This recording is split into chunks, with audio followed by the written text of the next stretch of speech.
আল্লাহর কোরআনকে যারা ধুলায় মিশিয়ে দিতে চেয়েছিল, সেই মানুষগুলি পৃথিবীর মানুষের কাছে আজও তাদের নাম আছে।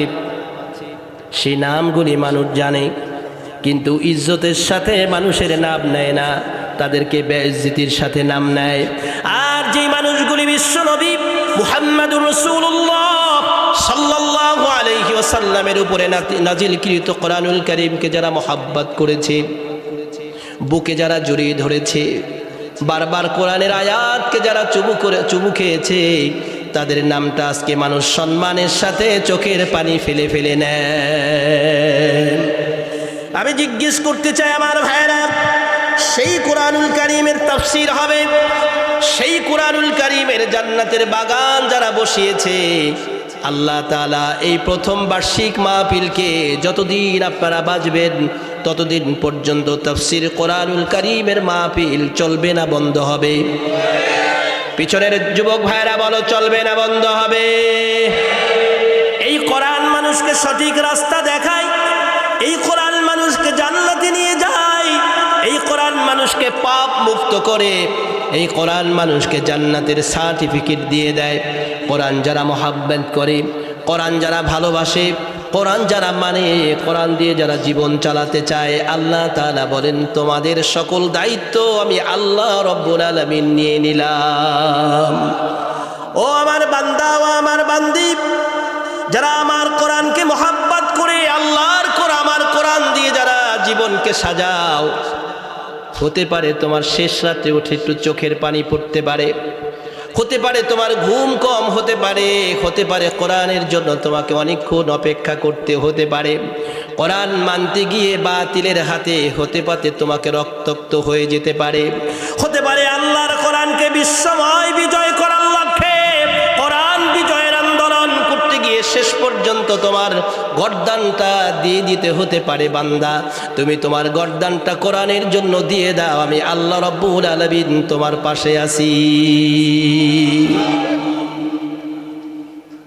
আমার ভাইয়েরা, আমার বন্ধুরা, আল্লাহর নবী মুহাম্মদুর রাসূলুল্লাহ সাল্লাল্লাহু আলাইহি ওয়াসাল্লাম নিজ দেশে থাকতে পারে নাই, মক্কা থেকে মদিনায় হিজরত করতে হয়েছে। এই কথা সত্য না মিথ্যা? সবাই তো কথা বললেন না। আল্লাহর রাসূল কালেমার কথা বলেছেন, কোরআনের কথা বলেছেন, দেশ ছাড়তে হয়েছে, মাতৃভূমি ছাড়তে হয়েছে, নিজের ঘর ছাড়তে হয়েছে। যেই কাবা চত্বরে দাঁড়িয়ে দাঁড়িয়ে রাসূল কোরআনুল কারীম তেলাওয়াত করে সাহাবীদেরকে শোনাতেন, সেই কাবা ঘর ছাড়তে হয়েছে। গভীর রজনীতে আল্লাহর নবীজি কাফেরের ভয়ে পালিয়ে পালিয়ে মদিনাতুল মুনাওয়ারায় হিজরত করতে হয়েছে। কথা বলেন ঠিক কিনা?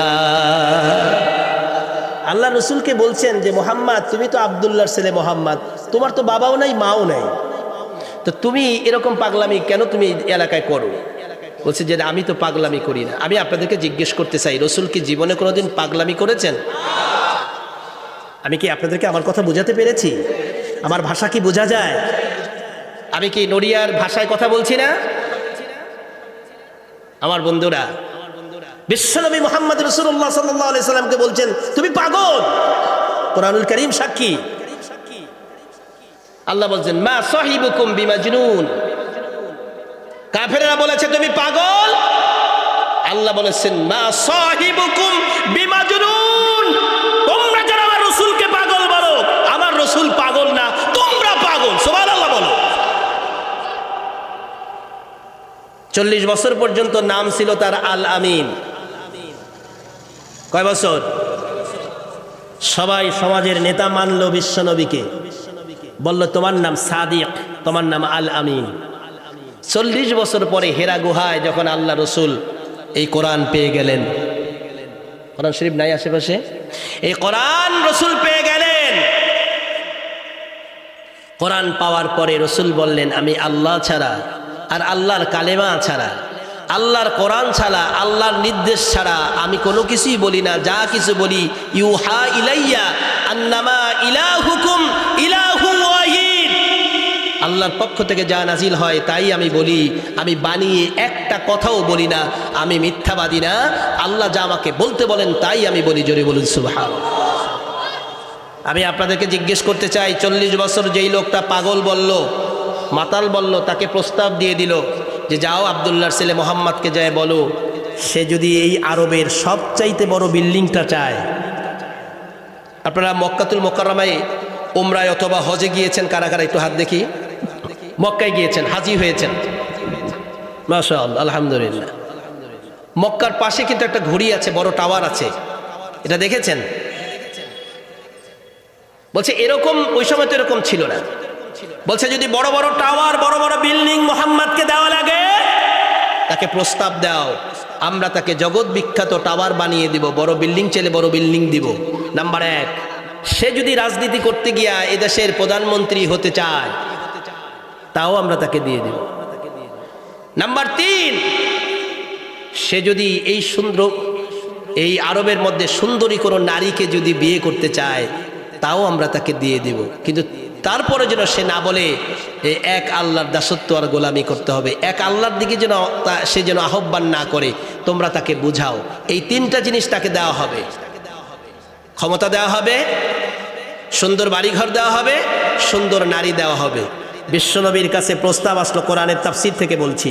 বিশ্বনবী বললেন, আমার এক হাতে যদি সূর্য দেওয়া হয়, এক হাতে যদি চাঁদ দেওয়া হয়, হাত আমাদের কয়টা? আমার এক হাতের চাঁদ, আর এক হাতে যদি আমাকে সূর্য দেওয়া হয়, দুনিয়ার সব সম্পদ যদি আমার হাতে দেওয়া হয়, তবু আমি আল্লাহর কালাম আর আল্লাহর কোরআন থেকে এক চুল পরিমাণ আমি দূরে সরে যেতে পারবো না। আমি জিজ্ঞেস করতে চাই আমার ভাইরা, যারা আজকে হিকমতের কারণে, জেলের ভয়ে, জুলুমের ভয়ে আল্লাহর কোরআনের কিছু অংশ মেনে, আল্লাহর কোরআনের অনেক অংশ না মেনে যারা হিকমত অবলম্বন করে চলতে চায়, বিশ্বনবীর চাইতে বড় হিকমতওয়ালা পৃথিবীর কোনো আলেম হতে পারে না। কথা বলেন ঠিক কিনা? বিশ্বনবীকে প্রস্তাব দেওয়া হলো, বিশ্বনবী কি প্রস্তাব মেনে নিয়েছেন? কথা বলেন না কেন? আপনাদের কাছে যদি কেউ প্রস্তাব দেয় যে তোমরা এই কোরআনের কথা বলো, কোরআন দিয়া রাজনীতির কথা বলো, দেশ কোরআন দিয়া শাসন হবে, এটা বলো, বিয়ে রাখো, পরিবেশ তৈরি হয় নাই। আলেমদের সব কথা কি মানা যায়? এরকম কিছু চ্যাংটায় কথা বলার লোক সমাজে আছে না নাই? আমি আপনাকে বলছি, কোনো আলেমের কথা আপনাকে মানতে হবে না, আলেমের ঠিকাদারি আপনার মানতে হবে না। আপনি যদি আল্লাহ এবং আল্লাহর রসুলকে মেনে নেন, দুশ্মন এখন যা আছে তার চাইতে বাড়বে না কমবে? আরো জোরে বলেন না কেন? আমি আপনাদেরকে জিজ্ঞেস করতে চাই, কোরআন যেহেতু আল্লাহ তাআলার বাণী, এই কোরআনের তাফসীর যেহেতু আপনারা দিয়েছেন, আমি যদি প্রশ্ন করি, এই কোরআন মেনে জীবন চালাবো, আমরা কি তৈরি আছি? কয়জনে তৈরি আছেন? সবাই না, হয় নাই তো? সবাই হাত তোলেন। কোরআন দিয়ে জীবন চালাবো, রাজি আছি ইনশাআল্লাহ? নারায়ে তাকবীর। কোরআন হাদিস যেখানে, মদ গাঁজা যেখানে, নারায়ে তাকবীর। বিশ্বনবীকে প্রস্তাব দিয়েছে, তোমাকে সব দেওয়া হবে, কোরআন ছেড়ে দাও। বিশ্বনবী বলছেন, চাঁদ সূর্য দেশের সব সম্পদ আমার হাতে দিলে আমি আল্লাহর বিধান থেকে এক চুল পরিমাণ নড়াচড়া করতে পারবো না, কারণ আল্লাহ আমার দিকে তাকিয়ে আছে। জোরে বলুন সুবহানাল্লাহ। আমার বন্ধুরা, আমার ভাইয়েরা, যখন দেখলুম এই প্রস্তাবগুলি বিশ্বনবী মানছেন না, তখন তাকে হত্যার ভয় দেখানো হলো। এমনকি যেদিন আল্লাহর নবী মক্কা থেকে মদিনায় হিজরত করেন, সেই দিনও আবু জেহেলের দল বল নিয়ে বিশ্বনবীর হুজরার চারপাশ দিয়া সারা রাত পাহারা দিয়েছে। ওই দিন রাত্রে যদি বিশ্বনবীকে ওরা পেত, তাহলে মাথা থেকে পা পর্যন্ত কেটে টুকরো টুকরো করে দিত। আল্লাহ তাআলা বললেন, ওমা রমাইতা ইয রমাইতা ওয়ালাকিন্নাল্লাহ রমা।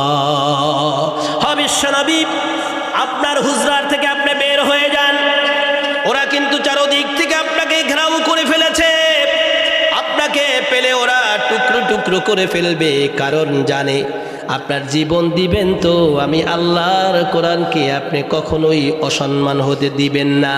ও বিশ্বনবী, আপনি এখান থেকে বের হয়ে যান। যান। আল্লাহ বললেন, হে নবী, ও আমার প্রিয় নবী, আপনি আপনার হুজরাখানা থেকে বের হয়ে যান। নবীজি বললেন, আল্লাহ, ওরা তো দাঁড়িয়ে আছে রাস্তার পাশে। আল্লাহ বলেন, এই দোয়া পড়েন, ওমা রমাইতা ইয রমাইতা ওয়ালাকিন্নাল্লাহ রমা। হে বিশ্বনবী, কোরআনের আয়াত পড়েন, বালুর মধ্যে হাত দেন, বালুগুলি রাস্তা থেকে কুড়িয়ে বালুর মধ্যে কোরআনুল কারীমের আয়াত তেলাওয়াত করে দম করে ফু দিয়ে আপনি ছিটিয়ে দেন। সকল কাফেরের চোখগুলি আমি আল্লাহ কিছুক্ষণের জন্য বন্ধ করে দিব। আর এই বন্ধ করার পরে আপনি রাস্তা দিয়ে ওদেরকে সরিয়ে সরিয়ে আপনি মদিনাতুল মুনাওয়ারায় হিজরত করে চলে যান। আপনাদের কারো অপারেশন হলে আমার সাথে একমত হবেন, অপারেশন করার আগে একটা বিষনাশক ইঞ্জেকশন দিয়ে কিন্তু আপনার ওই জায়গাটাকে অপোষ করে দেয়। কথা বলেন না কেন? এর অর্থটা কি? এরপরে আপনাকে যেভাবেই কাটুক, যেভাবে অপারেশন করুক, সিজার করুক, আপনি কিন্তু আর পান না। পরবর্তীতে শিলানের পরে ব্যথা করে, রাইট? আল্লাহ রসুল বললেন, নবীজি, ওরা তো আল্লাহ রসুল বললেন, আল্লাহ, ওরা তো সবাই দিব্যি আরামে আমার দিকে তাকিয়ে আছে। বিশ্বনবী সাল্লাল্লাহু আলাইহি সাল্লামকে আল্লাহ বললেন, আপনি শুধু বালুর মধ্যে ফু দিয়ে দেন দম করে, ওরা এই মুহূর্তে আপনি যাচ্ছেন এটা চোখে দেখবে না। এই কারিশমা আমি আল্লাহ তাআলা আসমানওয়ালা করে দিব। সুবহানাল্লাহ। বন্ধুরা আমার, ভাইয়েরা আমার, চলে গেলেন বিশ্বনবী মুহাম্মদুর রাসূলুল্লাহ সাল্লাল্লাহু আলাইহি ওয়াসাল্লাম। বলেন তো কার বাড়িতে প্রথম গেলেন? হযরত আবু বকরের বাড়িতে গেলেন। আবু বকর ঘুমায় না, জাগ্রত ছিল। কথা বলেন না কেন? কি কোরআনকে মহব্বত করি, কি রাসূলকে মহব্বত করি। এত সুন্দর কোরআনের বাগান বসায়াও অনেক মানুষ দাঁড়িয়ে দাঁড়িয়ে আমাদেরকে দেখতেছে, কি বলে মহব্বত নাই। আর হযরত আবু বকর সিদ্দিক আকবর রাদিয়াল্লাহু তাআলা 6 মাস আগে আমার নবী বলেছিল, আবু বকর, ও আবু বকর, কোন সময় যেন ওই কাফেরদের অত্যাচারে আমাকে মক্কা থেকে পালিয়ে মদিনায় যেতে হয়, সেই সময় কেউ যদি আমার সাথে না যায়, কমপক্ষে আবু বকর তোমাকে নিয়েই আমি মদিনায় যাব, তুমি আমার সঙ্গী হবা। আবু বকর, তুমি আমার সঙ্গী হবা। আবু বকর, তুমি আমার সঙ্গী হবা। হযরত আবু বকর চিন্তা করলেন, বিশ্বনবী আমাকে সঙ্গী বানাবেন, এর চাইতে সুসংবাদ আল্লাহর জমিনে আর হতে পারে না। স্ত্রীকে বাসায় গিয়ে বললেন, স্ত্রী, ও আমার প্রাণের স্ত্রী, ও আমার প্রাণের স্ত্রী, আজ থেকে আমি রাত্রের মধ্যে রাত্রি যাপন যখন হবে, আমি ঘরে আসার পরে তুমি আমাকে তোমার বিছনায় ডাকবা না। কারণ তুমি যদি আমাকে ডাকো আর আমি যদি তোমার সাথে ঘুমিয়ে যাই, আর বিশ্বনবী যদি আমার ঘরের দরজার সামনে এসে আমাকে আবু বকর বলে চিৎকার করে ডাক দেয়, ময়দানে হাসরে আমি আল্লাহ রসুলের সামনে কিভাবে মুখটা দেখাবো? যতদিন নবীজি আমার ঘরে না আসেন, ততদিন পর্যন্ত আমি সারা রাত দরজার সামনে দাঁড়িয়ে দাঁড়িয়ে রসুলের অপেক্ষা করে কাটিয়ে দেব। বিশ্বনবীর অপেক্ষা করব আমি বিশ্বনবীর অপেক্ষা করব। কারণ আমার ঘরের মানুষগুলি বিশ্বনবীর দুশমন, প্রতিবেশী বিশ্বনবীর দুশমন, এই রাজ্যের সব ঘরগুলি বিশ্বনবীর দুশমন। আমার নবী যদি সেখানে জোরে ডাক দেয়, আমার অন্য দুশমনেরা যদি শুনে ফেলে, তাহলে আমার নবীর বড় কষ্ট হবে। আমি জীবন দিব, আমি ঘুম হারাম করব, আমি আমার বিবির বিছনা ত্যাগ করব, তবু আমি আল্লাহর নবীকে কষ্ট দিতে পারবো না। সুবহানাল্লাহ। কুল ইন কুনতুম তুহিব্বুনাল্লাহ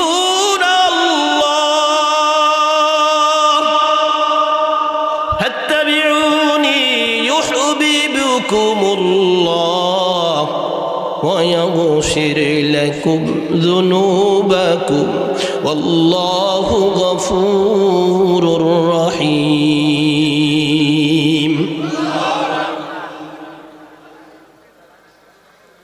আল্লাহর নবী বললেন, মান আহাব্বা সুন্নতি ফাকাদ আহাব্বানি ওয়া মান আহাব্বানি কানা মাইয়া ফিল জান্নাহ অথবা মাই ফিল জান্নাহ। আল্লাহ বললেন, হে বিশ্ববাসী, আমার সৃষ্টির সেরা জীব মানুষগুলি তোমরা যদি আমি আল্লাহকে ভালোবাসতে চাও, কাকে? সবাই বলেন কাকে? আমি আল্লাহকে যদি ভালোবাসতে চাও, আমার রসুলকে কলিজা দেয়া ভালোবাসো, তার ইত্তেবা করো। যদি তোমরা আমার রসুলকে মানতে পারো, রসুলের জীবনটাকে জীবনের সাথে মিলাতে পারো, রসুলের রাজনীতি যদি তোমার রাজনীতিতে মিলাতে পারো, রসুলের অর্থনীতি যদি তোমার জীবনের অর্থনীতিতে মিলাতে পারো, ও বান্দা তোমার কোনো চিন্তা নাই, বিশ্বনবীর আনুগত্য করার কারণে আমি তোমার জীবনের সব গুনাহ মাফ করে দিব। তোমাকে ডাকি যদি একবার আল্লাহ, আমাকে কাছে টানো বারবার। তোমাকে ডাকি যদি আল্লাহ একবার, আমাকে কাছে টানো বারবার। ফাজকুরুনি আযকুরুকুম, আল্লাহ বলছেন বারবার আল্লাহ বলে ডাকো, আমি 70 বার তোমার ডাকে সাড়া দিয়ে দিব। জোরে বলেন তো আল্লাহ, আরো জোরে বলেন আল্লাহ। মোহব্বত দিয়া ডাকলে শুনেন কে? জোরে বলেন কে? ডাকতে জানি না রে আল্লাহ, কেমন করে ডাকবো তোমায়। যারা ডেকেছে তারা আল্লাহকে পেয়েছে, সুবহানাল্লাহ বলেন। আল্লাহর নবীজি 6 মাস আগে আবু বকরকে বলেছে, আবু বকর, আমার সমাজের লোকগুলি ভালো না, আমার আপনজনগুলি আমার বিরুদ্ধে চলে গেছে। কারণ তারা মাছের পূজা করে, গাছের পূজা করে, আগুনের পূজা করে, বড় সমুদ্র দেখলে পূজা করে, বড় মানুষ দেখলে পূজা করে, আর আমি এক আল্লাহর দিকে আমার উম্মতকে ডাকতেছি। এই কারণে সবাই আমার বিরুদ্ধে চলে গেছে। সবাই যদি আমার বিরুদ্ধে চলে যায়, যাক যাক যাক, আমার আসমানওয়ালা আমার আল্লাহ রাব্বুল আলামিন যেন আমার বিরুদ্ধে না যায়। সুবহানাল্লাহ বলেন। আমি আপনাদেরকে জিজ্ঞেস করতে চাই, এই এলাকার সব আপনার বিরুদ্ধে যদি চলে যায়, আর যদি আল্লাহ আপনার পক্ষ থাকে, আপনি কোন পক্ষে যাবেন? সবাই তো বললেন না। এই এলাকার সব আপনার বিরুদ্ধে, চেয়ারম্যান বিরুদ্ধে, মন্ত্রী বিরুদ্ধে, এমপি বিরুদ্ধে, জনগণ বিরুদ্ধে, রাজা বিরুদ্ধে, বাদশাহ বিরুদ্ধে, ছোট ছোট নেতারাও আপনার বিরুদ্ধে। আর আল্লাহ আসমান থেকে হাত ছানি দিয়ে দিয়ে আপনাকে ডাকতেছে, বান্দা ও বান্দা, আমি তোমার নিকটে আছি, আমি তোমার সব অবজারভেশন করছি, আমি আল্লাহ তোমার হয়ে গেলাম। সুবহানাল্লাহ। যদি জিজ্ঞেস করি, জীবন দিব, অর্থ দিব, সম্পদ দিব, ঘর বাড়ি সব ওরা লুট করে নিয়ে যাবে, তাও দিয়ে দিব, ঈমান দিব না। কথা বলেন ঠিক কিনা? জোরে বলেন ঠিক কিনা? দেশের মানুষ দেখিয়ে দিয়েছে, হাত ভেঙেছে, পা ভেঙেছে, ঘর ভেঙেছে, ঘরে আগুন দিয়ে জ্বালিয়ে দিয়েছে। এরপরেও বলছে আমরা আল্লাহর কোরআন ছাড়বো না। সুবহানাল্লাহ বলতে বলছিল না? এ নড়িয়াবাসী, নড়িয়াবাসী, জীবনের সব দিয়ে দিব, সব দিয়ে দিব, সব দিয়ে দিব, কিন্তু আল্লাহকে, আল্লাহর কোরআনকে আমরা কারো কাছে ঠিকাদারি করতে দেব না। কথা বলেন ঠিক কিনা? আমরা অনেক রাজনৈতিক নেতা দেখেছি, অনেকের কর্মকাণ্ড দেখেছি, আমরা সেই বিভীষিকাময়ের দিকে আর ফিরে যেতে চাই না। আমরা মুসলমানরা আপনাদেরকে সাবধান করে দিতে চাই, চাঁদাবাজি করে যারা দেশ ছাড়া হয়েছে, এলাকা ছাড়া হয়েছে, এই অঞ্চলে আর কোনোদিন চাঁদাবাজি হবে না। কথা বলেন ঠিক কিনা? অটোরিকশার থেকে চাঁদা নিয়েছেন, রাস্তার টেম্পু থেকে চাঁদা নিয়েছেন, বাস থেকে চাঁদা নিয়েছেন, কাঁচা বাজার দোকান থেকে চাঁদা নিয়েছেন, আর কোনো চাঁদাবাজকে এই সমাজে আমরা দেখতে চাই না। কথা বলো ঠিক কিনা? আল্লাহ তাআলার নবী বললেন, আল্লাহ আমি বালু ছিটিয়ে দিলাম। বালু ছিটিয়ে দেওয়ার পরে বিশ্বনবী মুহাম্মদুর রাসূলুল্লাহ, সবলে বলেন সাল্লাল্লাহু আলাইহি সাল্লাম, তিনি 2 হাত প্রসারিত করে দিয়ে আবুল আহাব, উতবা, সাইবা, মুগীরা, এদের সকল নেতাদেরকে সরিয়ে সরিয়ে দিয়ে লান দিয়ে সামনের দিকে চলে যাচ্ছে। একজন কাফেরও বিশ্বনবীকে বলতে পারো নাই তুমি কোথায় যাও। এখন বলেন তো কার বাড়িতে যাচ্ছে বিশ্বনবী? সবাই বলেন না কেন? এই নামটা ভালো লাগে না? ইতিহাস। আপনাদের যাদের 70 বছর বয়সের, তারা ওয়াজ শোনার সময় 50 বছর যাবৎ এই কাহিনী শুনছেন। আমি সেই কাহিনী লম্বা করছি না, আমি শুধু আপনাদেরকে তাজ দিয়ে দিচ্ছি বিশ্বনবীর সাহাবীরা ইসলামের জন্য, রসুলের জন্য জীবনটাকে কিভাবে বিলি দিয়েছে। বিশ্বনবী বাসায় উঠলেন, দরজার সামনে দাঁড়াবার সাথে সাথে হযরত আবু বকর দরজাটাকে খুলে দিলেন। রসুল শুধু একটু টোকা মাত্র দিয়েছেন, খুলে দিয়েছেন। বিশ্বনবী দাঁড়িয়েছেন, হযরত আবু বকর খুলতে গিয়া, দরজা খুলতে গিয়া বিশ্বনবীর বুকের মধ্যে বিশ্বনবীকে জড়িয়ে ধরলেন। আল্লাহর নবীজি বুক টান করে আবু বকরকে মাথাটা বুকের সাথে লাগিয়ে বলছে, আবু বকর। শব্দ হওয়ার সাথে সাথে আপনি দরজা খুলে দিলেন। কি কারিশমা ছিল আপনার ভিতরে, কি করে জানলেন আমি আপনার বাসার সামনে এসেছি? হযরত আবু বকর তার কারগুজারি শোনালেন, তিন ফাজাইল শোনাইলেন। বিশ্বনবী একদিন মসজিদে কাবা চত্বরে আপনি আমাকে বলছিলেন, আবু বকর তোমাকে আমার সাথে যেতে হবে, সেটা 6 মাসের উপরে হবে। এই 6 মাস যাবত আপনার আবু বকরের রাত দাঁড়াবার উপরে কেটে গিয়েছে। সারা রাত আপনার অপেক্ষা করতেছিলাম।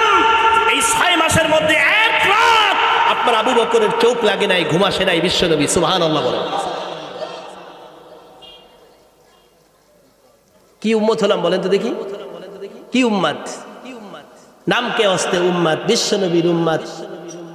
আমরা তো স্লোগান করি, তোমার নেতা আমার নেতা বিশ্বনবী মুস্তাফা সাল্লাল্লাহু আলাইহি সাল্লাম। আমরা কি উম্মত বলেন তো দেখি? কিয়ামতের ময়দানে হযরত আবু বকর যদি দাঁড়িয়ে বলে, আল্লাহ আমার বিশ্বনবীর উম্মতের কাছে আমার একটা ছোট্ট প্রশ্ন, তারা নবীর জন্য কি করেছে? কি করেছে তার নবীর জন্য? কয় রাত তাহাজ্জুদ গুজার দাঁড়িয়ে দাঁড়িয়ে নামাজ পড়েছে, কয়দিন কোরআন পড়েছে, কয়দিন কোরআনের জন্য জেল খেটেছে, কয়দিন কোরআনের জন্য জীবনের অনেক কিছু ক্ষয়ক্ষতি করেছে, মাথার রক্ত দিয়েছে। আমি আবু বকর জানতে চাই, আমি তো কমপক্ষে 6 মাস পর্যন্ত বিশ্বনবীর জন্য দাঁড়িয়েছিলাম, আপনার উম্মত কয়দিন দাঁড়িয়েছে রাসূল, আমি জানতে চাই। সেই দিন হাজার হাজার, আমার নাম না জানা, আমার অজানা থাকতে পারে, হাজার হাজার মুসল্লি, হাজার হাজার মুসলমান আল্লাহ রসুলের হাতের ইশারায় দাঁড়িয়ে বলবেন, বিশ্বনবী সারা রাত আপনার জন্য তাহাজ্জুদ পড়ে আপনার জিয়ারত করবার জন্য সমস্ত সম্পদ বিক্রি করেছি, সারা রাত তাহাজ্জুদ পড়েছি, এবং কোরআনের জন্য আমার হাতটা আমি কোরবানি দিয়েছি, আমার সন্তানকে আমি কোরবানি দিয়েছি, আমি আমার জীবনকে কোরবানি দিয়েছি, আমি আমার সম্পদকে কোরবানি দিয়েছি। বিশ্বনবী বলবেন, আসো, তুমি আসো, আমি আল্লাহ রসুল তোমাকে আল্লাহর জান্নাতে পৌঁছে দিয়েছি। সেই রসুলের হাতে জান্নাতে যাওয়ার ইচ্ছা আছে তো ইনশাআল্লাহ? যে যার নাই তার চাইতে পোড়া কপালওয়ালা আল্লাহর জমিনে আর কেউ নাই। কথা বলেন ঠিক কিনা? বিশ্বনবীর সাথে জান্নাতে যাওয়ার ইচ্ছা আমাদের আছে। তাকে মেনে না মেনে, তার অনুসরণ করে না অনুসরণ বাদ দিয়ে, তার জীবন চলার জন্য, তার যেমন সংসার ছিল আপনার এমন সংসার আছে, তারও বিবি ছিল আমাদেরও বিবি আছে, তারও সন্তান ছিল আমাদেরও সন্তান আছে। কথা বলেন ঠিক কিনা?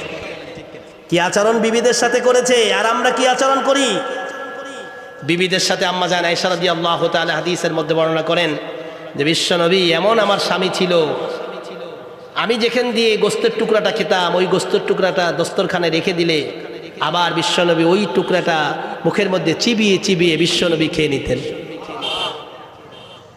স্ত্রীর অধিকার স্বামীর প্রতি, 5 ওয়াক্ত নামাজ পড়ি, কিন্তু ঘরটার মধ্যে গিয়ে যা ইচ্ছা তাই বিবির সাথে করি, এরকম রসুলের উম্মাত আছে না নাই?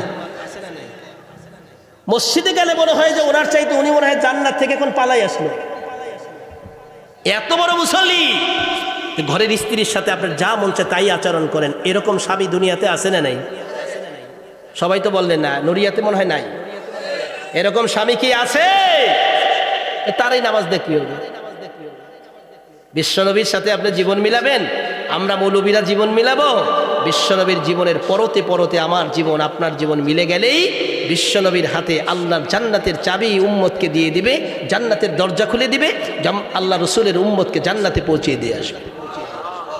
বিশ্বনবী তার বিবিদের সাথে যে আচরণ করেছে, আমাদের আচরণটা এরকমই হওয়া চাই। কথা বলেন ঠিক কিনা?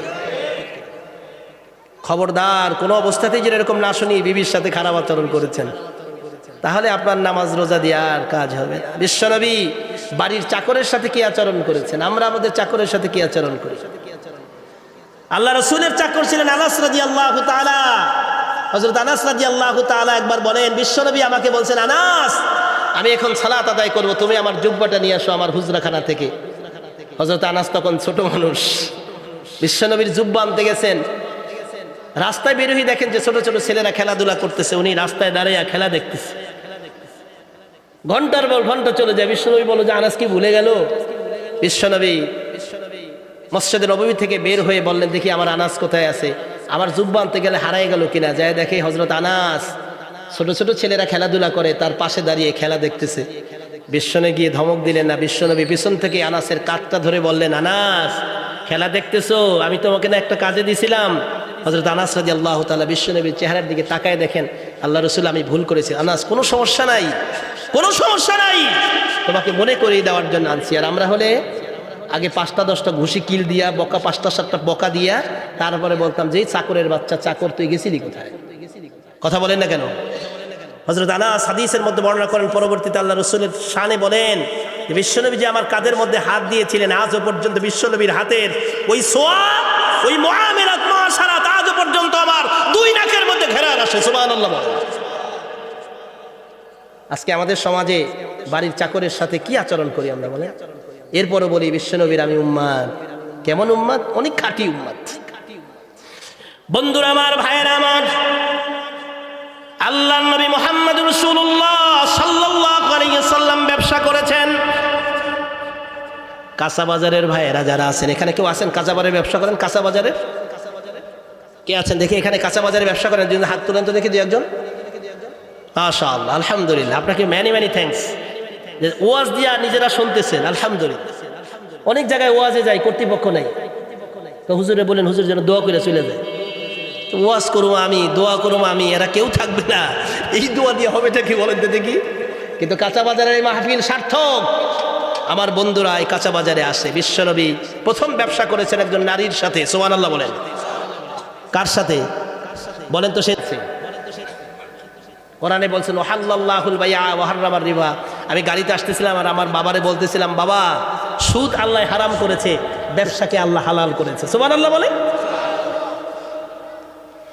হযরত খাদিজাতুল কুবরা রাদিয়াল্লাহু তাআলা আনহা বিশ্বনবীকে ব্যবসার চাবি বুঝিয়ে দিয়ে বললেন, আপনার উপরেই সামানাপত্র সব দিয়ে দেওয়া হলো, আপনাকে আমানত, আপনি আমানতের খেয়ানত করবেন না, এটা আমি জানি।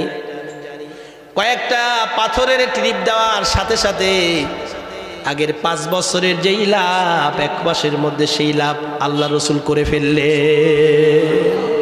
এই যে রসুল বলেছেন কমপক্ষে 10টা নিয়ামত ব্যবসায়ীদেরকে আল্লাহ তাআলা দান করেন। সুবহানাল্লাহ বলবেন না?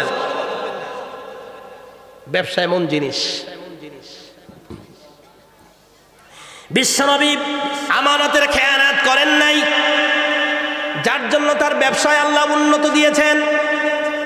যেই লোকটা এত টাকার মালিক, এত বড় ব্যবসায়ী, তার পার্টনার বাড়ির চাকর, ব্যবসার চাকর।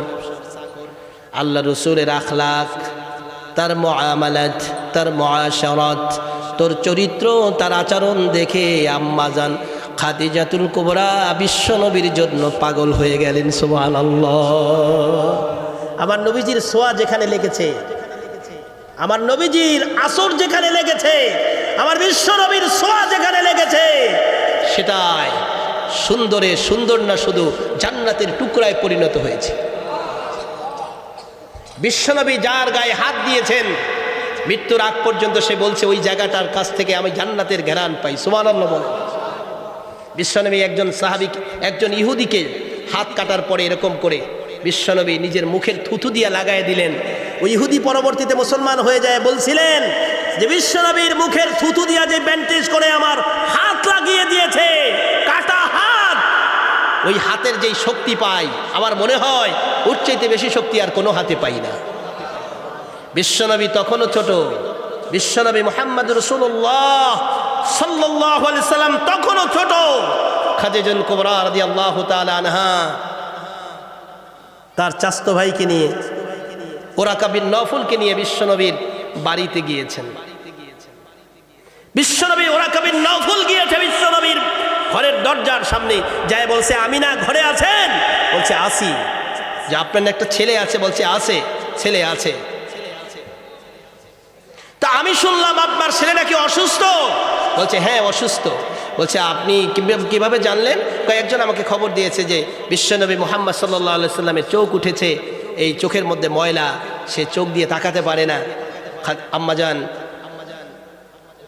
আল্লাহ রাসূল সাল্লাল্লাহু আলাইহি সাল্লামের মা হযরতে আমিনা, তিনি বললেন আমার এই বাচ্চাটার এই অবস্থা। ওরাকা বিন নাফল বললেন আমি ইনজিল কিতাব কেবল পড়ে আসলাম যে আল্লাহ তাআলা বিশ্বনবী একজন দিবেন, তার নাম হবে মুহাম্মদ। তার এতদিন বয়সে তার চোখ উঠবে, ওই চোখের ভিতরে কেউ ফু দেওয়ার সাহস রাখে না। সেই ছোট্ট ছেলেটার মুখের থেকে থুতু নিয়ে তার চোখে লাগায় দেওয়ার সাথে সাথে আল্লাহ তার চোখকে ভালো করে দিলেন। করলেন, তাই করলেন, ভালো হয়ে গেল। বিশ্বনবীর ছোঁয়া যেখানে লেগেছে সেখানে সমুদ্র, সেখানে চর পড়ে গেছে, চর সেখানে সমুদ্র হয়ে গেছে। বিশ্বনবী আল্লাহ তাআলার কাছে এত প্রিয় ছিলেন। পৃথিবীতে যত নবী এসেছেন, শ্রেষ্ঠ নবী আমার নবী মুহাম্মদ রাসূলুল্লাহ সাল্লাল্লাহু আলাইহি ওয়াসাল্লাম। কি বলেন, কথা ঠিক কিনা? আমরা কেমন নবী পেয়েছি বলেন তো দেখি? শ্রেষ্ঠ নবী পেয়েছি। আমরা কেমন নবী পেয়েছি? আমার নবীর পরে আর কোনো নবী আসবে? সবাই বলেন আসবে। আরো জোরে বলেন আসবে। যদি জিজ্ঞেস করি, কেউ যদি কখনো বলে আমি নবী, আমার এই পিসাব নবী হয়েছে, আপনি কি মেনে নেবেন? নবী যদি কেউ দাবি করে, সে মুসলমান থাকবে না কাফের হবে? জোরে বলেন, মুসলমান থাকবে না কাফের হবে? বিশ্ব নবীর পরে আর কোনো নবী আসবে না, কথা বলো ঠিক কিনা? সে নবী মুহাম্মদ রাসূলুল্লাহ সাল্লাল্লাহু আলাইহি সাল্লামকে আদর্শ দেখে খাদিজাতুল কুবরা রাদিয়াল্লাহু তাআলা আনহা, ব্যবসার ফাইন্যান্সিয়াল যিনি ছিলেন মুরব্বী, সেই ফাইন্যান্সিয়াল মিনিস্ট্রেট হযরত রাসূল সাল্লাল্লাহু আলাইহি সাল্লামকে বিয়ের প্রস্তাব দিলেন। বিশ্বনবী বললেন যে আমি তো বিয়ের ব্যাপারে জানি না, আমার তো মুরব্বী আছে, আমার চাচার কাছে বলেন, সে যদি রাজি হয় আমি রাজি হব। সুবহানাল্লাহ বলতে মন ছিল না?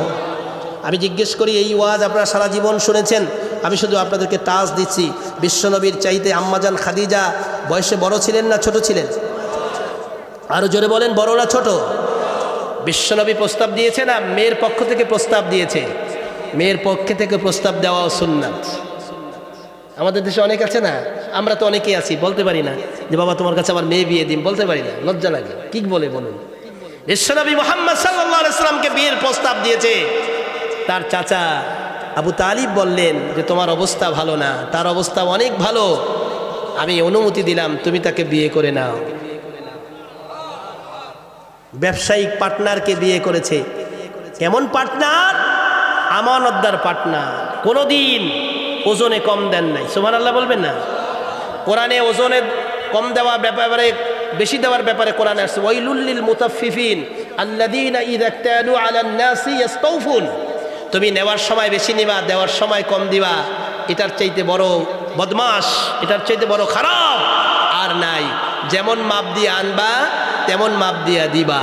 আমাদের দেশে পানি, কাঁচামালের ভিতরে পানি ছিটাইতে ছিটাইতে শুধু সিমের মধ্যে খালি পানি।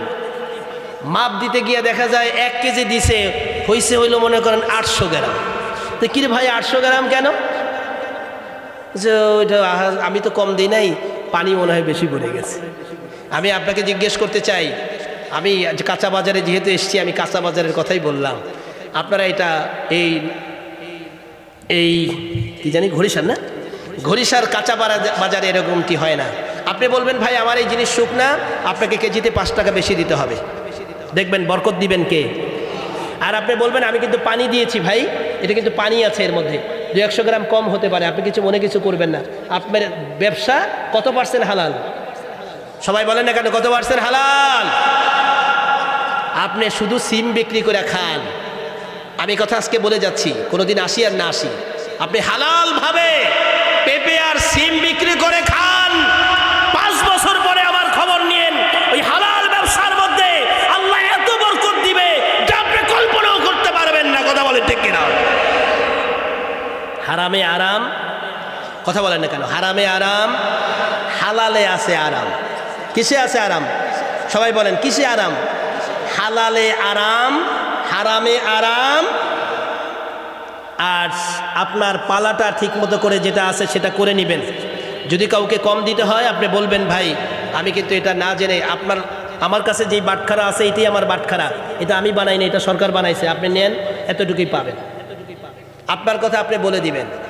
কিয়ামতের ময়দানে রাসূল সাল্লাল্লাহু আলাইহি সাল্লামের হাদিস বলেছিলাম, আত্তাজিরুল আমিন, আত্তাজিরুল আমিন, সত্যবাদী ব্যবসায়ী জান্নাতে থাকবে কার সাথে? মিনান নাবিয়িনা ওয়াস সিদ্দিকিনা ওয়াস শুহাদা ওয়াস সালিহিন। চারজন লোকের সাথে সত্যবাদী কাঁচা বাজারের ব্যবসায়ীরা আল্লাহর জান্নাতে থাকবে। সুবহানাল্লাহ বলেন। নবীদের সাথে। এক নম্বরে কার সাথে? সবাই বলেন কার সাথে? নবীদের সাথে জান্নাত হবে। এক নম্বর ওয়াস সিদ্দিকিন, যারা সত্যবাদী ছিল, যারা আল্লাহর সাথে ভালো সম্পর্ক ছিল, সিদ্দিক ছিল, যারা জীবন দিয়েছে আল্লাহর জন্য, এরকম সিদ্দিক সত্যবাদী হযরত আবু বকরের মতো সত্যবাদী, এদের সাথে আল্লাহর জান্নাতে থাকবে। অশুহাদা, যারা শহীদ হয়েছেন আল্লাহর জীবনে দিন কায়েমের আন্দোলন করতে গিয়া, সেই শহীদদের সাথে থাকবে। অসলিহীন, নেককারদের সাথে থাকবে। এই চারজন লোকের সাথে এই কাঁচা বাজারের ব্যবসায়ীরা আল্লাহর জান্নাতে থাকবে। সুবহানাল্লাহ বলেন। আমার বন্ধুরা, আমার ভাইরা, এই জান্নাতে মানুষগুলি থাকবে। কোন মানুষগুলি থাকবে? যেই মানুষগুলি জীবনটাকে আল্লাহ রসুলের রঙে রঙিন করে দিয়েছে, আল্লাহর কোরআন দিয়ে জীবন চালিয়েছে, নামাজে দাঁড়িয়েছে, ভয় করে কাকে? ওয়াজে আসছে, এখন ভয় করব কাকে? জোরে বলেন না কেন? পিছনের ভাইয়েরা কি কান খাড়া আছে না বন্ধ হয়ে গেছে? পিছনের ভাইয়েরা হাত তুলে আল্লাহকে দেখান তো দেখি। পিছনের ভাইয়েরা তাজা আছো? তোমরা তাজা আছো? আল্লাহ কবুল করুক, আমিন। আপনার জীবনের সব কিছু মিলতে হবে আল্লাহ আল্লাহ রসুলের সাথে। জীবনের কোন পিসাবের সাথে আপনি মিলবেন কি মিলবেন না, এটা ধর্তব্য বিষয় না। আপনি আল্লাহ কোরআনে বলছেন, সিবগাতাল্লাহ ওয়া মান আহসানু মিনাল্লাহি সিবগা ওয়া নাহনু লাহু আবিদুন। সিবগাতাল্লাহ, তোমরা রঙিন হও। কার রঙে রঙিন হবে? আল্লাহর রঙে। আল্লাহর কি রং? আল্লাহর আদেশ হচ্ছে আল্লাহর রং। আল্লাহ যে আদেশ দিয়েছেন সেই আদেশ যারা মানে, যা নিষেধ করেছেন সেই নিষেধ যারা মেনে নেয়, সেই মানুষগুলি কিয়ামতের ময়দানে আল্লাহ রসুলের সাথে জান্নাতি হবে। সুবহানাল্লাহ। হযরত আবু বকর রসুলের বুকের মধ্যে, মনে আছে তো? কোথায় রসুলের? সবাই বলেন। আল্লাহ নবীজি বুকে নিলেন। হযরত আবু বকর থরথর করে কাঁপলেন, দু চোখ বেয়ে বেয়ে পানি আসলো। আল্লাহ রসুল বললেন, আবু বকর তুমি কাঁদবে না, এখানে অপেক্ষা করা যাবে না, চলো। আল্লাহর নবীজির সাথে চললেন। অনেক ঘটনা ঘটে গেল। গুহার মধ্যে গেলেন, গুহার মধ্যে সাপে আঘাত করলো। সব মুখস্থ আপনাদের। আমি জিজ্ঞেস করতে চাই, বিবিকে রেখে আসলেন ঘরে। বিবিকে আবু বকরের সাথে ছিলেন, ছেলে মেয়ে ছিলেন, আত্মীয় স্বজন ছিলেন। বিশ্বনবীকে এত বেশি ভালোবাসছে, বিশ্বনবীর সাথে হযরত আবু বকর একাই পাড়ি জমালেন। গর্তের মধ্যে সাপ, সেই সাপ তাকে আঘাত করলো, ইতিহাস সব জানা। ওই সাপ আঘাত করার পরে বিশ্বনবী ঘুম থেকে জেগে যাবে। হযরত আবু বকর বললেন, আমার নবীজি রাত্রে ঘুমান নাই, এখন যদি গর্তের মধ্যে গিয়ে বিশ্বনবীজি ঘুমান, আর ঘুম থেকে যদি আমি বিষের বেদনায় যদি হাহাকার করি, চিৎকার করি, বিশ্বনবীর ঘুমটা ভেঙে যাবে। আর আমার বিশ্বনবীর যদি ঘুম ভেঙে যায়, আমি কিয়ামতের ময়দানে আল্লাহর সামনে কি জবাব দিব? হযরত আবু বকরের শরীর কালো হয়ে গেল, বিষে সমস্ত শরীর কালো হয়ে গেল। দু চোখ বেয়ে বেয়ে বেয়ে বিশ্বনবীর গালের মধ্যে এক ফোঁটা পানি পড়ে গেল হযরত আবু বকরের। হযরত আবু বকরের দিকে তাকায়া বিশ্বনবী বলেন, আবু বকর আপনি কাঁদেন কেন? ও আবু বকর, আপনার চোখে পানি কেন? হযরত আবু বকর আল্লাহ রসুলকে বলেন, নবীজি আমার সমস্ত শরীরের মধ্যে বিষে বেদনায় কলিজা ফেটে যাচ্ছে। আল্লাহ নবীজি বললেন, আবু বকর কি হয়েছে? গর্তগুলি সব বন্ধ করেছি বিশ্বনবী, একটা গর্ত বন্ধ করতে পারি নাই, পা দিয়া ধরে রেখেছি। আমাকে সাপ এসে এতবার সবল দিয়েছে, আমার সমস্ত শরীর বিষ হয়ে গেছে। আমি আপনাকে ঘুম থেকে জাগাতে পারি নাই, বেয়াদবি হয়ে যাবে। ও বিশ্বনবী, আমি যোগ দিয়ে বেয়ে বেয়ে পানি পড়লো, এটা আমার অজান্তে পড়েছে, আপনি আমাকে মাফ করে দেন। বিশ্বনবী বলেন, আবু বকর, ও আমার আবু বকর, সমস্ত শরীর বিষ হয়ে গেল, তবুও বিশ্বনবীর ভালোবাসায় আপনি বিশ্বনবীকে জাগাতে পারলেন না। আনেন আপনার পাটা আনেন, পায়ের মধ্যে বিশ্বনবীর মুখের লালাটুকুন সাবনের কামড়ের যেখানে লেগেছে সেখানে দিয়ে দিলেন। একটা সেকেন্ডের মধ্যে সকল সাপের বিষ আল্লাহ তাআলা পানি বানিয়ে দিলেন। আমার ভাইয়েরা, আমার বন্ধুরা, অনেক অনেক কারগুজারি আছে, অনেক কথা আছে, আমি সেদিকে যাব না। বিশ্ব নবীকে যারা জীবন দিয়ে ভালোবেসেছে, আল্লাহ তাআলার কোরআনকে যারা ভালোবেসেছেন, কিয়ামতের ময়দানে আল্লাহ তাআলা বলবেন, ও বান্দা, তোমাদেরকে আমি কোরআন দিয়ে আসছিলাম, আমার নবীজি কোরআন তোমাদের কাছে চেয়েছে। وقال الرسول يا ربي إن قوم اتخذوا هذا القرآن مهجورا। ও উম্মতেরা, তোমাদের কাছে আমি কোরআন রেখে আসছিলাম, আমার কোরআন কোথায় দাও। যারা কোরআনকে মহব্বত করেছে, কোরআনকে নিয়ে জীবন পরিচালনা করেছেন, জীবনের পরতে পরতে আল্লাহর কোরআন মেনেছেন, তারা আল্লাহ রসুলের সামনে আল্লাহর কোরআন নিয়ে উপস্থিত করবে, আর রসুল বলবেন, আসো তোমাকে আমি আল্লাহর জান্নাতে পৌঁছে দিয়ে আসি। আমার বন্ধুরা, আমার ভাইরা, সেই মানুষগুলি কারা? এই যে আপনাদের মতো নিচে বসে আল্লাহর কোরআন, কান বন্ধ হয়ে যায়, চোখ বন্ধ হয়ে যায়, কোরআন যত শুনি ততই মধুর লাগে। কালকে এক রাত্রে মাহফিলে ছিলাম, 2টার সময় শেষ করেছি। 2টার পরে মুসল্লিরা কয়, হুজুর সারা রাত। আমি বললাম, আপনার জন্য এক রাত, আমার জন্য প্রতি রাত। কথা বলেন না কেন? মুসল্লিদের জন্য কয় রাত, আর বক্তার জন্য কয় রাত? প্রতিদিন করতে হয়। কয়দিন কুলানো যায় বলেন? কদিন চিল্লানো যায়? কয়দিন কথা বলা যায়? এই শক্তি যদি আল্লাহ না দেন, কথা বলা সম্ভব নয়। কথা বলেন ঠিক কিনা? আমার বন্ধুরা, আমার ভাইরা, এত কথাগুলি বললাম, এখন শুনুন কোরআনুল কারীমের যেই আয়াত আপনাদের সামনে তেলাওয়াত করেছি, সেই আয়াত নিয়ে কিছু কথা বলি। আপনারা কি বেজার হবেন? কথা বলেন, বেজার হবেন? দিয়েছেন তাফসীর মাহফিল, তাফসীর মাহফিল দিয়েছেন, লিখেছেন, এটা অত্যন্ত নেয়ামতপূর্ণ কথা, কিন্তু 1 ঘন্টা 2 ঘন্টা 3 ঘন্টায় কি তাফসীর করা যায়?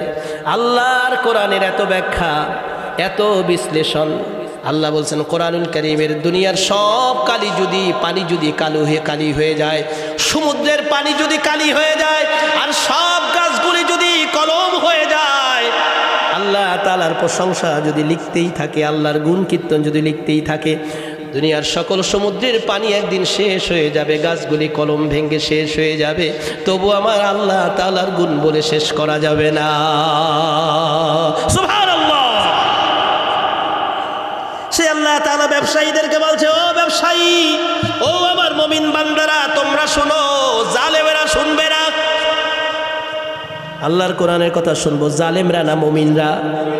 সবাই বলেন তো ভাইরা। যত জায়গায় আল্লাহ কোরআন নাজিল করেছেন, কোরআনের আয়াত দিয়েছেন, সব জায়গায় বলেছেন, ইয়া আইয়ুহাল্লাযীনা আমানু, হে ঈমানদারেরা, তোমরা শুনো, তোমরা ছাড়া কেউ শুনবে না। কারণ ওরা এক কান দিয়ে শুনবে, আর এক কান দিয়ে বের করে ফেলবে, ওরা শুনবে না। আর তোমরা যারা ঈমানদার, আল্লাহর কোরআনকে মহব্বত করে যারা বসে আছো, তারা আল্লাহর কোরআন শুনো।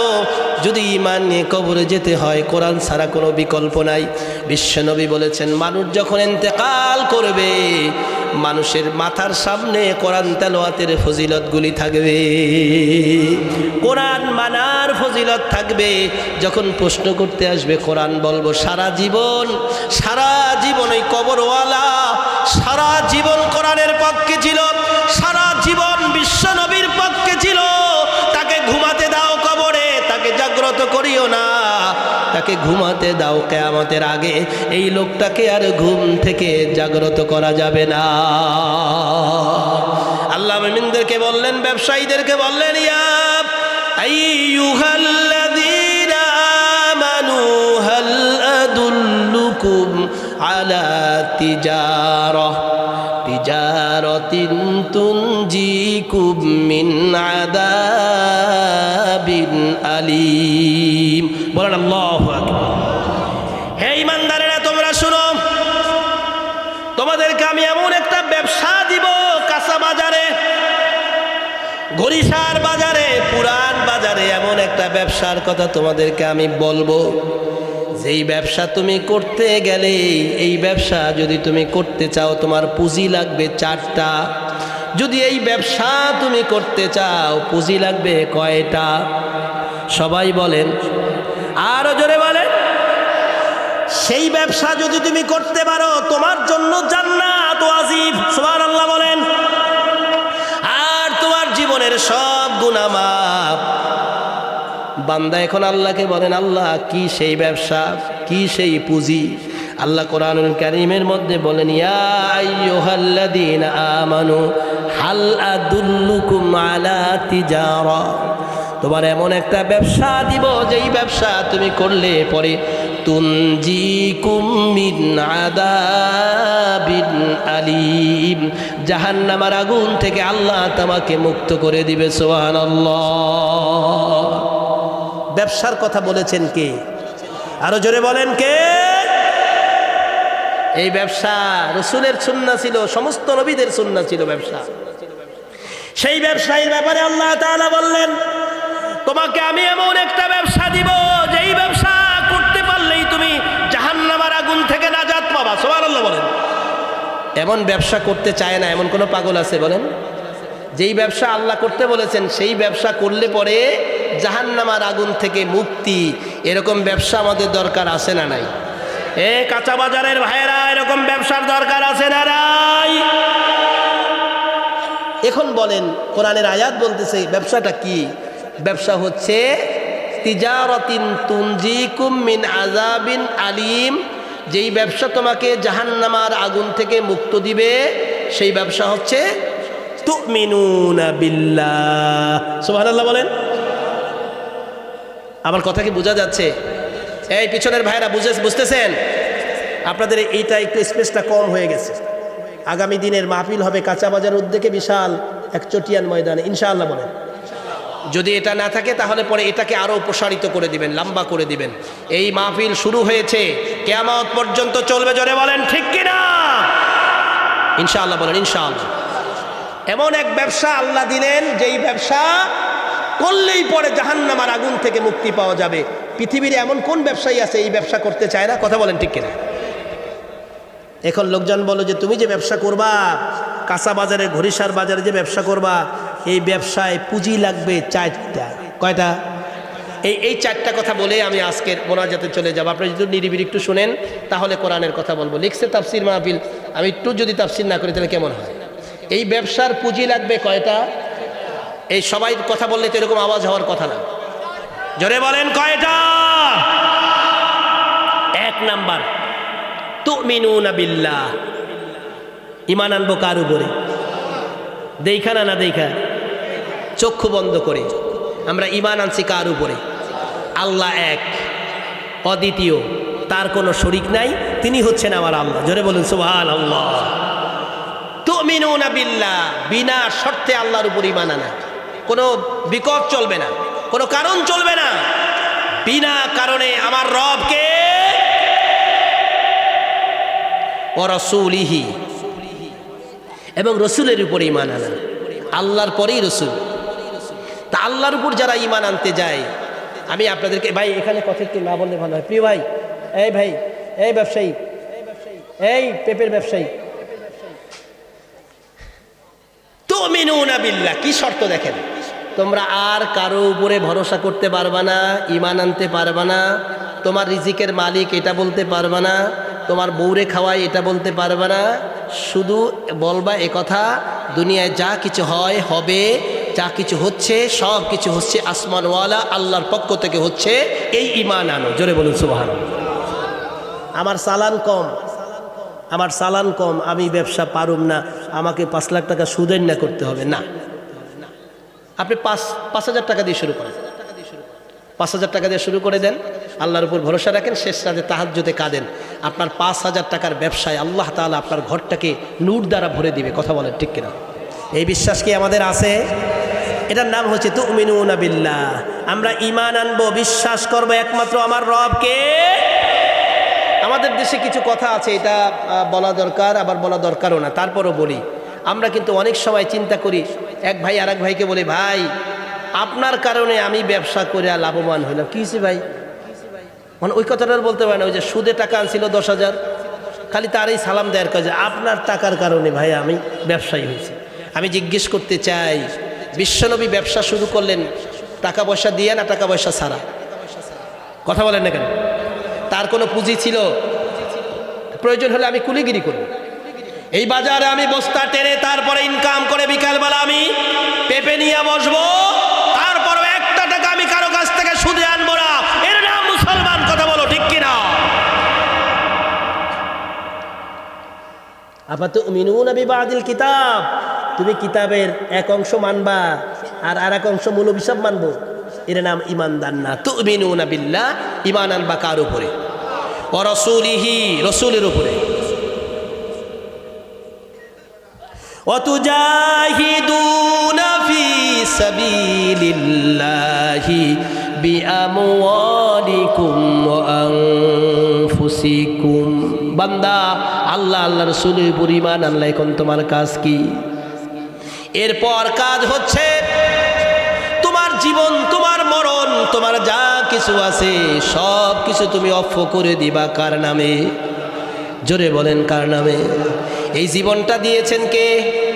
আরো জোরে বলেন, আরো জোরে বলেন। কালকে এক অনুষ্ঠান দেখলাম, স্বরাষ্ট্রমন্ত্রী সাবেক পালিয়ে গেছে। এই পালানো মন্ত্রীরে তার পুলিশের মহানগরীর ডিএমপির কমিশনার দেখাইতেছে, স্যার এই যে একটারে গুলি করি না স্যার, ওই একটাই পইরা থাকে স্যার, আর একটাও দৌড় দেয় না, সব আমাদের দিকে তেড়ে আসে। একটাও দৌড় দেয়া পালায় না স্যার, যারে গুলি করি সেই রাস্তায় পইরা যায় আর সবগুলি আমাদের দিকে তেড়ে আসে। অবৈধ মন্ত্রী মাথা ঝুলায় ঝুলায় বলছে, হ্যাঁ হ্যাঁ হ্যাঁ। কি হ্যাঁ হ্যাঁ? কি হ্যাঁ হ্যাঁ? ওরা ভেবেছে বুকের মধ্যে বিশাল ঝড়, বুক পেতে দেই গুলি কর, যেটা রংপুরের আবু সাইদ 2 হাত প্রসারিত করে দিয়েছে, গুলি কর, তারপর তোর মতো অবৈধ সরকার পতন হবেই হবে। কথা বলেন ঠিক কিনা? বুকের মধ্যে অনেক ঝড় ছিল এই দেশের মানুষের, বুকটা পেতে দিয়ে বলছে আমাকে গুলি করে দাও। পরবর্তীতে আবু সাইদের মাকে জিজ্ঞেস করা হয়েছিল, আপনার এই ছেলে বুকটা পেতে দিল, কেমন ছেলে পেটে রাখছেন? বলছে, ও আমার খুব আদরের ছেলে, আমি ওকে পেটে রাখার পরে এক ওয়াক্ত নামাজও কাজা করি নাই। ও আমার যতদিন পেটের মধ্যে ছিল ততদিন এক ওয়াক্ত নামাজ আমি কাজা করি নাই। এত সহজে আপনার ছেলে জীবন দিবে কোরআনের জন্য, জীবন দিব দেশের জন্য? এত সহজ না। আমার বন্ধুরা, আমার ভাইয়েরা, আল্লাহ বললেন জীবন দিলাম আমি, হায়াত দিলাম আমি, শরীর দিলাম আমি। তোমার মতো অনেক বড় শক্তিমান লোকটাও ঘরের মধ্যে প্যারালাইজড হয়ে পড়ে আছে, একটা পা একটা হাত নড়াতে পারে না। সে যুদ্ধে যেতে চাইলেও তার কর্মীরা তাকে যুদ্ধে নিবে না। কথা বলেন ঠিক কিনা? ইচ্ছা করলেও সে যেতে পারবে না, কারণ তার প্যারালাইজড হয়ে গেছে। প্যারালাইজড করে দিয়েছেন কে? আমরা যারা এখানে বসে আসছি, আল্লাহ যদি ইচ্ছা করে এই মুহূর্তে আমার হাতটাকে অচল করে দিতে পারেন। এটা আল্লাহর দ্বারা সম্ভব না অসম্ভব? যারা বলেন নাই তারা কি বললেন? আল্লাহর দ্বারা সম্ভব না অসম্ভব? সবাই বলেন তো, সম্ভব না অসম্ভব? এখন এই হাতের মালিক কে? আমার যে হায়াত আছে, ইচ্ছা করলে আল্লাহ এখন হায়াতটাকে আমার জীবনের জন্য ক্লোজ করে দিতে পারেন। এই শক্তি আমার আল্লাহর আছে না নাই? হায়াত দিয়ে চালিয়ে রাখছেন কে? সেই হায়াতটা কার? তাহলে বোঝা গেল আমার হাত, আমার পা, আমার দেহ, আমার বুক, আমার পা, আমার কলিজা, সব কিছু কার? সে আল্লাহ যদি বলে, বান্দা আমি সব তোরে দিলাম, এখন আমি তোর কাছ থেকে এগুলি কেড়ে নিতে চাই, কি জন্য? ওয়াতুজাহিদুনা ফি সাবিলিল্লাহ, যখনই বাতিল, ওয়াকাতিলুহুম হাত্তা লা তাকুনা ফিতনাতাও ওয়া ইয়াকুনা আদ-দীনু কুল্লুহু লিল্লাহ, যতক্ষণ পর্যন্ত এই জমিনে বাতিল থাকবে, কোরআন অপমানকারী থাকবে, রাসূলকে অপমানকারী থাকবে, আলেমদেরকে বকা দিবে, চুরি করবে, হাইজাকি করবে, রাহাজানি করবে, ততদিন পর্যন্ত তোমাদের সংগ্রাম অব্যাহত রাখো, যতদিন পর্যন্ত বাতিল দূরীভূত না হয়। এই ঘোষণাকার। আমাদের কি যুদ্ধ জেহাদ শেষ হয়ে গেছে না এখনো থাকতে হবে ময়দানে? আমি জিজ্ঞেস করতে চাই, ময়দান কি আমাদের পক্ষে এসে গেছে? এখনো ময়দান পক্ষে, কোরআনের পক্ষে আসে নাই। এখনো অতন্ত প্রহরীর মতো এখনো জাগ্রত থেকে আল্লাহর কোরআনের সৈনিক হয়ে বেঁচে থাকার মতো বেঁচে থাকতে হবে।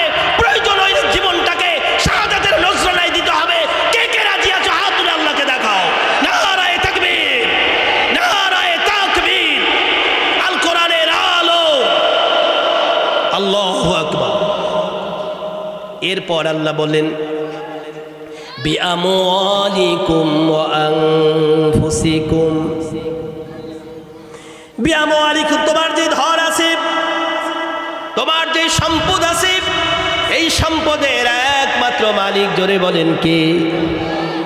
নদীর পার ভাঙ্গে ও পার গড়ে, এই তো নদীর খেলা। সকাল বেলা রাজা রে তুই ফকির সন্ধ্যাবেলা। কুলিল্লাহুম্মা মালিকাল মুলকি তুতিল মুলকা মান তাশাউ ওয়া তানজিউল মুলকা মিম্মান তাশাউ ওয়া তুইজ্জু মান তাশাউ ওয়া তুদিল্লু মান তাশাউ বিয়াদিকাল খায়র ইন্নাকা আলা কুল্লি শাইইন কাদির। ইজ্জতের মালিক, সবাইকে বলতে হবে ইজ্জতের মালিক, বেইজ্জতি করার মালিক। 5 তারিখে তখনও জানে না যে আমাকে দেশ থেকে পালাতে হবে। সেনাবাহিনীকে ধমক দিয়ে বলেছে, সেনাবাহিনী এই অস্ত্র কিনে দিয়েছি আমার টাকা দিয়ে, তুমি অস্ত্র কি করো?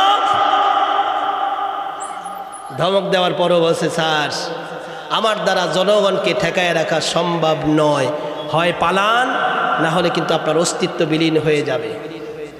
কয়েকজন মাত্র ছাত্র, হাজার হাজার ছাত্র, হাজার হাজার ছাত্র পরে হয়েছে, মাত্র কয়েকজন ছাত্রের বিশাল গর্জনে আল্লাহ তাআলা দেশটাকে পরিবর্তন করে দিয়েছেন। কথা বলেন ঠিক কিনা?